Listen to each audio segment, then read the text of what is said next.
ዳጣ ዳጣ ከምነግርሽ በላይ በጣም ከብዶኛል።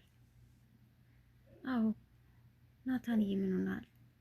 በእርግጥ እኮ ረጅም ጊዜ ሆነ እንደዚህ ሆነ እያየሁ ነው። ግን ምን እንደሆንክ ልትነግረኝ አልፈለግክም እና እንዴት ልረዳ ምን እንደሆንክ? ብቻ አግዥኝ እኮ። እንዴት ላግዝ? ስትነግረኝ ነው ማገዝ የምችለው። የምሬን ነው የምልሽ ዳጣ፣ ከአቅሜ በላይ ሆኗል። ይሄ ቤት የሚፈርስበት ሰዓት ደርሷል። እጅግ አስፈሪ ነገር ነው እየመጣ ያለው። ናታን ይኸውልህ ናታን ንገረኝ። እኔ ራሱ በጭንቀት ልሞት ነው። በእኔ ምክንያት ነው አይደል? ሰላም ጤና ይስጥልኝ ውድና የተከበራችሁ የኗ ሚዲያ ቤተሰቦች እንዴት ናችሁ? እኔ ከሁሉ መልካም ሁሉ ሰላም። ለቤቴ አዲስ የሆናችሁ ቤቴን ላይክ፣ ሸር፣ ሰብስክራይብ በማድረግ አበረታቱኝ። እስካሁንም በእናንተ ማበረታታት እዚህ ደርሷል። እናመሰግናችኋለሁኝ። አሁንም ዳጣ ድራማ ክፍል 79ን ይዤላችሁ መጥቻለሁ። በባለፈው ክፍል እንግዲህ ኤቢ ናታንን አስጨንቃ ወይም ደግሞ ሚስጥሩን አወጣለሁ በሚል ምክንያት ቀለበት እንዳደርግላት ቃል አስገብተዋለች፣ በእናቷ ፊት ማለት ነው። ናታን ደግሞ ይሄ ከአቅሙ በላይ ሆኗል። አብጌል ደግሞ ይሄንን እየተጠቀመች በእያንዳንዱ ነገር ሁሉ ከሱ ጋር ማደር፣ ከሱ ጋር መዋል፣ ሌሎች ነገሮችንም ትጠይቀዋለች። ደፍራ ክፍሉ ድረስ ሄዳ አብራው መተኛት እንደምትፈልግ ሁሉ ነግረዋለች። እሱ ይህን ያህል ለእሷ ቤተሰብ እየተጨነቀ፣ አብጌል ግን በተቃራኒው ነች። ናታንን አጥምዳ የራሷ ለማድረግ ከማሰብ በስተቀር ቤቱ ሊፈርስ ነው የሚለው ነገር ምንም አያስጨንቃትም። እናቷ ይህን ሁሉ ቤቷ ላይ የሚሰራው ሚስጥር ባለማወቋ እናቷ ይህን ስትሰማ እናቷ ምን አይነት ችግር ውስጥ ልትገባ እንደምችል እናቷን በህይወት ለመኖሯ እንኳ ዋስትና እንደማይኖራት እያወቀች አብጌል እንግዲህ እንደዚህ እያለች ናታንን እያስጨነቀችው ትገኛለች። ናታንም ከአቅሙ በላይ ስለሆነበት ዛሬ ለዳጣ ለመናገር ወስኗል። ዳጣም እኔ ተረድቻለሁ፣ ረጅም ጊዜ ሆኗል፣ የሆነ ጭንቀት ውስጥ እንዳለ ያስታውቅብሃል፣ ግን ልትነግረኝ አልፈለክም። ታዲያ እኔ እንዴት ልረዳህ እያለችው ነው። እሱም ከአቅሙ በላይ ስለሆነበት እናም ደግሞ በሰራተኛይቱ ምክንያት በሰራተኛይቱ አማካኝነት ለናታን ምግቡን መርዛ ልትሰጠው ነበር ዛሬ ማለት ነው። በእርግጥ መርዝ አይደለም ግን መስተፋቅር የሚባል ወይም የዳጣ የአብጌል አፍቃሪ መስተፋቅር አምጣልኝ እያለች እያስቸገረች ነው ብሎ ለዳጣ ነግሯት ነበር። ዳጣም ይሄንን ተጠንቀቃት ናታንዬ፣ አብጌል ይሄን ሁሉ እያሰበች ነው። ስለዚህ ይሄንን ነገር አስበው በእርግጥ ላይ ሰራ ይችላል አለችው። ናታንም አይ ይሰራል፣ መስራት እንኳን እንደዚህ መጥፎ ነገሮች እኮ ይሰራሉ እያላት ነበረ። ይህንንም እንግዲህ አስመጥታ በሰራተኛዋ በኩል ናታን ክፍል ውስጥ ምግብ እንዲመገብ ለማድረግ ሞክራ ነበር፣ ግን አልተሳካም። ቀድማ ዳጣ ስለነገረች ናታንም ነቅቶ እዚህ ክፍሌ ድረስ ምግብ እንድታመጪ ያዘዝሽ ማን ነው? ይሄ ምግብ ተመርዞ ከሆነና እኔ አንድ ነገር ከሆንኩ የመጀመሪያ ተጠያቂዋ አንቺ ነሽ እያለ ሰራተኛዋን እያስጨንቃት ነበር። ሰራተኛዋም በመጨረሻ እውነቱን ተናግራለች። ይህንን ሁሉ ለዳጣ ነገራት። ዳጣም በጣም ደነገጠች። ይህን ያህል ርቀት እንደው ምን አይነት ክፉ ሰው ብትሆን ነው? እኔማ አንዳንዴ እህቴ መሆኗን ሁሉ እጠራጠራለሁ እያለች እስከምትል ድረስ ነው። በመጨረሻም እንግዲህ ናታን አቢጌል ሚስጥሩን አይተዋለች አላት።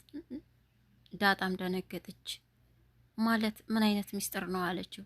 ይሄን ቤት ሊያፈርስ የሚችል የመጨረሻ መጥፎ ነገር ነው ያየችው አላት። ምንድን ነው? ስለ እኔ ነው አይደል? እባክህ ንገረኝ አለችው። አይ ላንቺ አልነግርሽም ዳጣ፣ እባክሽን ተረጂ፣ ላንቺ አልነግርሽም። ግን ሚስጥሩን አይተዋለች፣ ለዛ ነው የምታስጨንቀኝ። ለማየ ነግራታለሁ፣ ከነገርኳት ደግሞ ቤቱ ይፈርሳል። ስለዚህ ይሄን ደግሞ አንተ እያወክ እንዴት አልተናገርክም? በሚል እማዬ ራሱ አንተን ትቆጣለች እያለች እኔን እያስፈራራችኝ ነው። እኔ ግን ቤቱ እንዳይፈርስ ነው እየተጨነኩ ያለሁት አላት።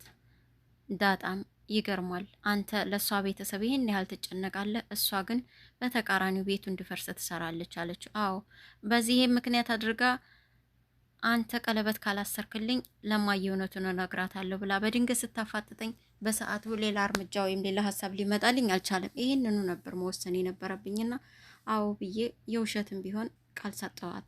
ያንን ይዛ ነው አሁን ቀለበት ካላደረክልኝ እያለች። እኔ ግን ይህ አይደለም የከበደኝ፣ ግን ስገባ ስወጣ መግቢያ መውጫ አሳጥታኛለች።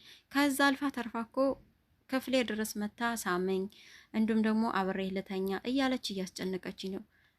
ዳጣ እኔ ከአቅሜ በላይ ሆኖብኛል፣ እባክሽ ይሄ ነገር አስጨንቆኛል አላት።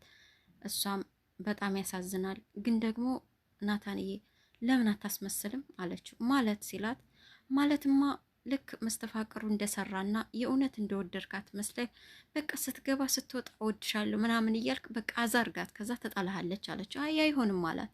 ይሄማ ሊሆን አይችልም፣ የመጨረሻ ከባድ ነው። ምክንያቱም እንደዛ ካረኩኝ አብሬ ልተኛ ሌሎች ነገሮችንም እናደርግ ማለቷ ስለማይቀር ህይወት ያደጋ ውስጥ ነው፣ ይሄን ላደርግ አልችልም አላት። እሷም እንግዳ ከልቧ አይደለም ማለት ትፈራለች እንዳትቀማት። ስለዚህ ተጨነቀች። አስጨነቅኩሽ አይደል አንቺንም እየተባባሉ አዎ እና ምን አማራጭ አለኝ አለ። ሌላ ሀሳብ አምጪ ሲላት እኮ ምን አይነት ሚስጥር ቢሆን ነው? ስለ እኔ ነው አይደል? እባክህ ንገረኝ አለች። አሁንም እባክሽ ተይኝ ዳጣ፣ የሆነ ሰዓት እነግርሻለሁ፣ አሁን ግን ተይ በቃ።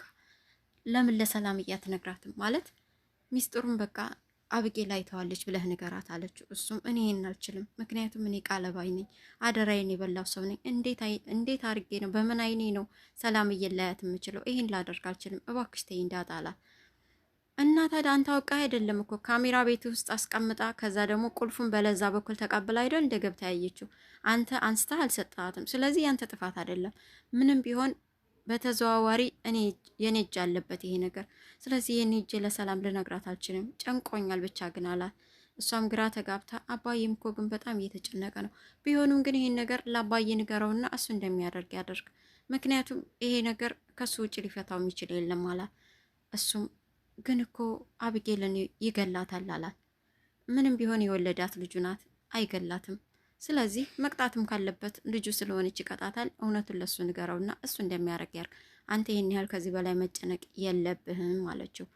እሱም የመጨረሻ እንደ ሀሳብ መጣለት። በጣም ልክ ነሽ እኮ ዳጣዬ፣ ልክ ነሽ። ሊሆን የሚችል ይሄ ሀሳብ ነው፣ አይገላትም ደግሞ አይደል? በቃ እነግረውና በተዘዋዋሪም ቢሆን ጉዳዩ እሱን ይመለከታል። ስለዚህ ይህን ነገር በቀጥታ የሚሆን በተዘዋዋሪ የሚመለከተው ጉዳይ እሱን እስከሆነ ድረስ ለማየ ነግራ ቤቱ ከመበጥበጡ በፊት ሊያስቆም የሚችለው እሱና እሱ ብቻ ነው። ስለዚህ ለሱ መናገር አለብኝ አለ። አሁን አለችው፣ አበረታታችው።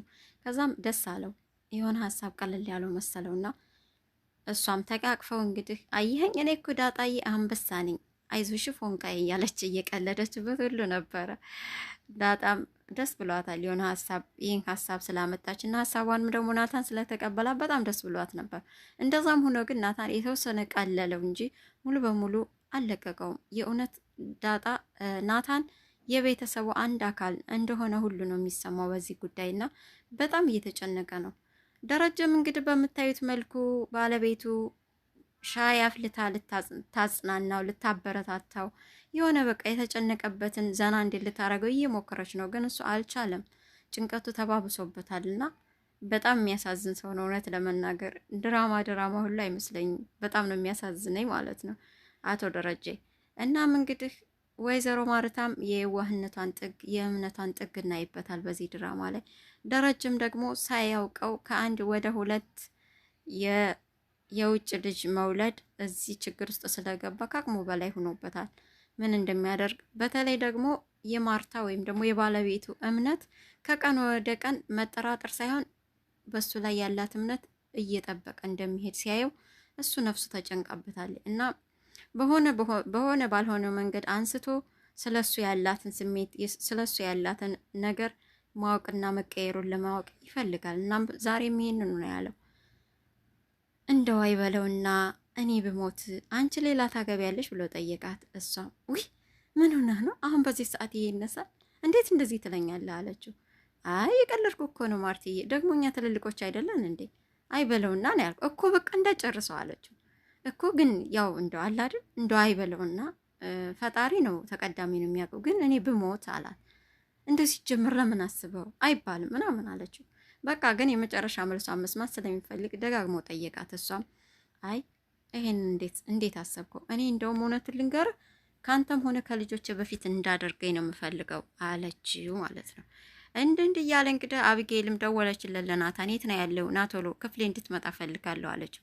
ምክንያቱም አሁን እሷ ናታንን በቁጥጥሯ ስር እያዋለች ስለሚሰማት ነው።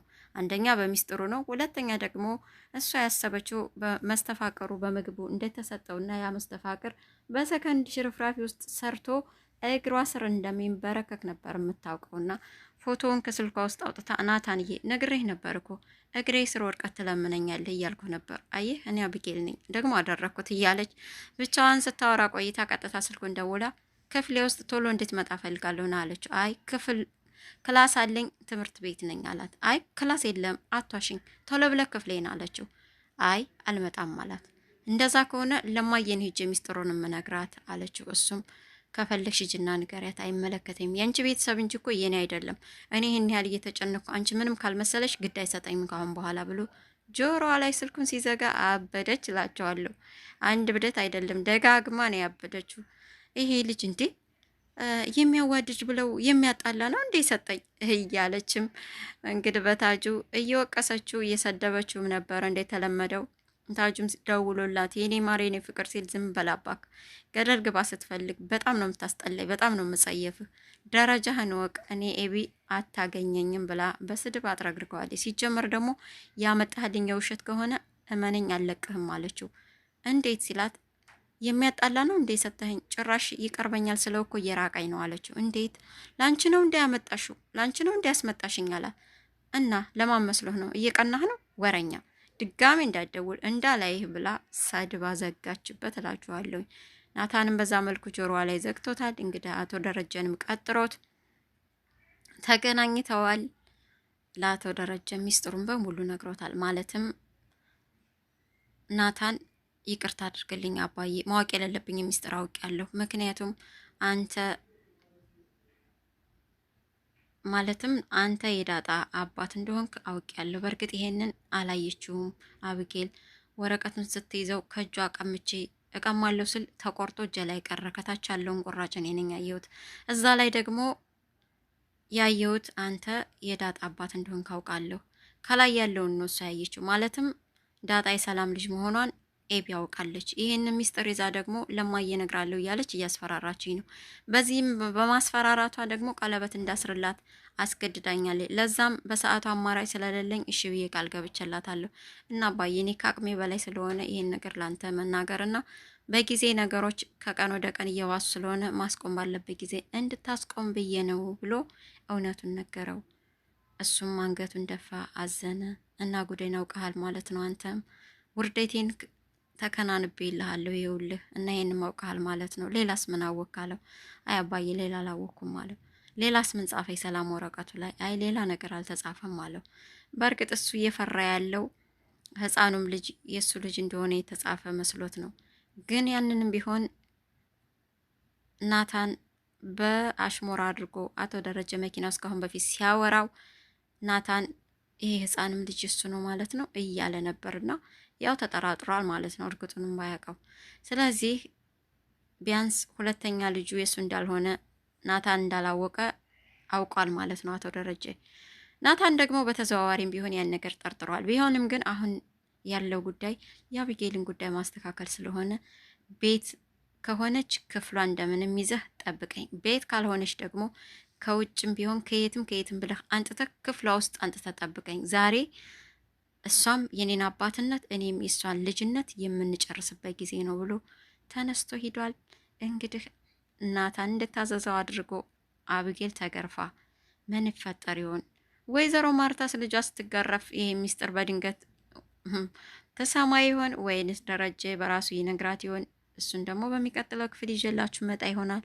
ለዛሬው ግን በዚሁ አበቃን። እስካሁን ጊዜያችሁን መስዋዕትነት አድርጋችሁ ከኔ ጋር ስለነበራችሁ ስለተከታተላችሁኝ እጅጉን አድርጌ አመሰግናችኋለሁ።